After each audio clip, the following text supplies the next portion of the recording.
Yeah, guys, rais wa Marekani Donald Trump amehailisha tena kuipiga Irani baada ya kusema kuwa aliipa Irani siku 5 za kuweza kufungua mlango wa Hormuz.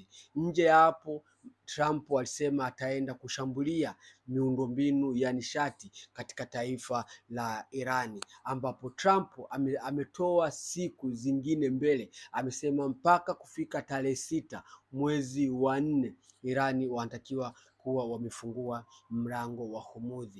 Baada ya hapo, kama hawajafungua, Marekani atafanya mashambulizi katika miundombinu ya umeme katika taifa la Irani. Lakini pia Donald Trump amesema kuwa anafanya hivyo kwa sababu bado anaendelea na mazungumzo na viongozi wa Irani, lakini viongozi wa Irani wanasema hakuna mazungumzo yote ambayo yanayoendelea kati ya taifa la Marekani na taifa la Irani. Huu umekuwa ni mkanganyiko ambao ni mkubwa sana, ambao kila mmoja haelewi ni nini ambacho kinachoendelea, lakini Irani wanaendelea kusisitiza hakuna mazungumzo yoyote na taifa la Marekani, ambapo Hormuz, ripoti ambayo iliyotoka, wanasema 20% ya mafuta ambayo yanayopita kwenye huo mlango yanapelekea this time dunia mataifa kusafa kwa sababu ya mafuta na gesi. Tumeona mataifa kadhaa yakiathirika kwa sababu ya huu mlango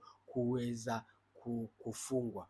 Guys, mlango wa Hormuz ni mlango ambao una faida kubwa sana ulimwenguni. Nchi nyingi zinategemea mafuta yao kupita kwenye huo mlango wa Hormuz. Nini ambacho kitakachoendelea? Guys, usisahau kwenda kusubscribe chaneli yetu mpya ya YouTube ambayo inakwenda kwa Dunia Yako News. Hakikisha unaenda kuisearch Dunia Yako News, una subscribe, lakini pia unaendelea kupata taarifa zetu nzuri na nyingi zaidi.